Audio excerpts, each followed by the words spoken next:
একটি গ্রামে বৃষ্টির পরিবেশে একটি বড় তালদিঘির পাশ দিয়ে একটি লোক গুনগুন করে গান করতে করতে কিছু তাল নিয়ে হেঁটে যাচ্ছে। হঠাৎ দিঘির পাড়ে সে তার বন্ধু সৌভিককে দেখতে পায়। সৌভিক পিছন ফিরে দাঁড়িয়েছিল।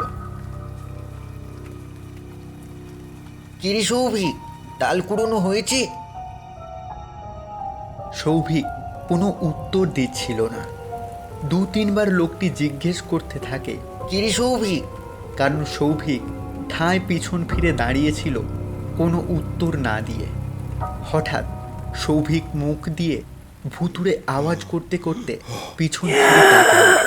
শরীরটা সৌভিকের মতো হলেও মুখটা ভয়ঙ্কর ভূত। লোকটি এই দৃশ্য দেখেই ভয় পেয়ে গেল। ওরে বাবারে, এ তো সৌভিক নয়, এ তো ভূত ভূত ভূত ভূত বলে পিছন ফিরে দৌড় দিল। এদিক থেকে ভূত গায়েব হয়ে যায়। শ্রাবণ মাসের শেষ আর ভাদ্র মাসের শুরু, এরকম একটি সময়ে তাল পাকে।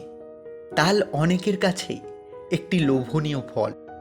এই তালের বড়া খেতে ভালোবাসে না এরকম লোক বোধহয় খুব কমই আছে।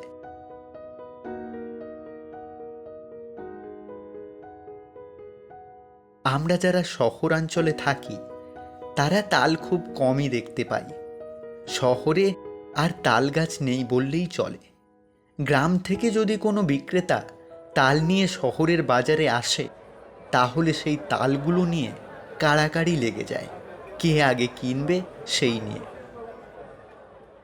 গ্রামাঞ্চলে এই দৃশ্যটা সম্পূর্ণ আলাদা। যেখানে সেখানে তাল গাছ হয়ে আছে, গাছ থেকে তাল নিচে পড়ে থাকে, সেই তাল খাবার লোক নেই। আজকের ঘটনাটি বেশ কয়েক বছর আগে, যখন সুমনের তালের বড়া খেতে ইচ্ছে করছিল। মা, তালের বড়া খাবো। তালের বড়া খাবি? তা বেশ তো, নিয়ে আয় দেখি দুটো তাল। রায়দিঘি থেকে নিয়ে আসবো? কেন, রায়দিঘি যাওয়ার কি দরকার? আমাদের পেছনের মাঠে যা, ওখানে কোনো না কোনো গাছের নিচে তাল পড়ে থাকবে, সেখান থেকে দুটো তাল নিয়ে আয়। এখানকার তালগুলো খুব একটা ভালো না। রায়দিঘির তাল খেতে খুব ভালো, ওখান থেকেই আনি না মা। অত দূর যাবি? ঠিক আছে যা, তবে সাবধানে যাবি, ওখানে কিন্তু লোকজন যায় না, বেশি দেরি করবি না। হ্যাঁ হ্যাঁ মা, আমি যাবো আর আসবো। এই বলে সুমন বেরিয়ে পড়ল। এই রায়দিঘি সুমনের বাড়ি থেকে বেশ কিছুটা দূরে। একটি বিরাট বড় দিঘি, তার চারপাশে ঘিরে রয়েছে অসংখ্য তালগাছ। জমিদার আমলের এই দিঘি এককালে ছিল জমজমাট। এখানে মাছ চাষ করা হতো, কত লোকজন আসতো এখানে।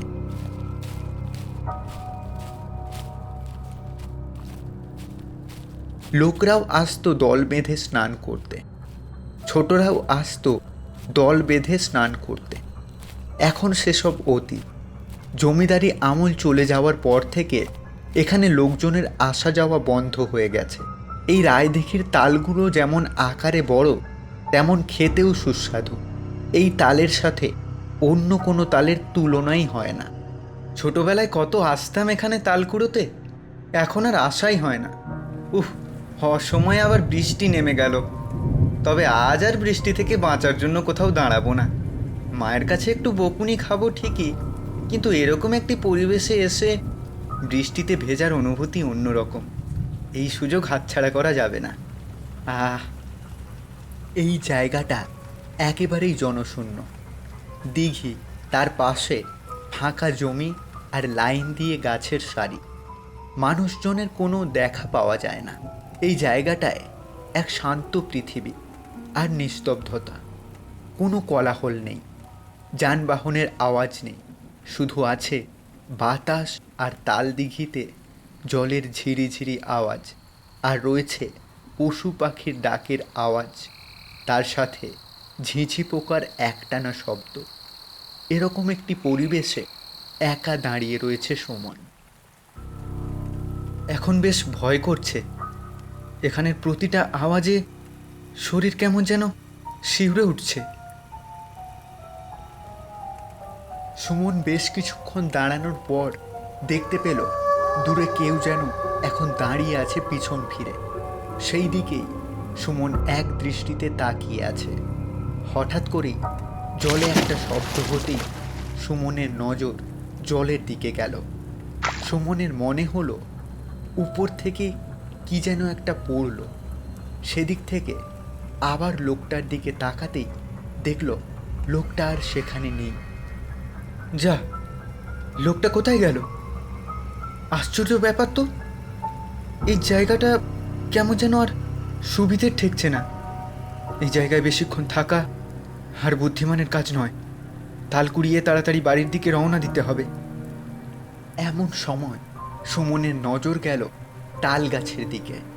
তাল গাছ থেকে নেমে আসছে একটি লোক, কিন্তু সম্পূর্ণ উল্টো দিকে নামছে। মুখ নিচের দিকে আর পা ওপরের দিকে করে নামছে। কোনো মানুষ এরকম করে নামতে পারে না। আর মুখটিও বীভৎস ভয়ঙ্কর দেখতে। কোনো মানুষের মুখ এরকম হতে পারে না। ভয়ে সুমন কাঁপতে শুরু করলো। এই তাল নেবে? তাল বড় বড় তাল, দারুণ খেতে। নিবি? আয় আয়, তাল নিয়ে যা, নিয়ে যা তাল। এরকম পরিস্থিতিতে এখান থেকে দৌড়ে পালানো ছাড়া আর কোনো উপায় ছিল না। সুমন প্রাণপণে দৌড়তে শুরু করলো।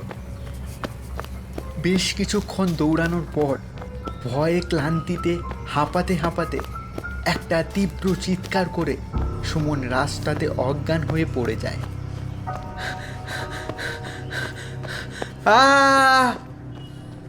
এরপর সুমনের আর কিছু মনে ছিল না। চোখ খুলতেই সুমন দেখল গ্রামীণ হাসপাতালে শুয়ে আছে সে।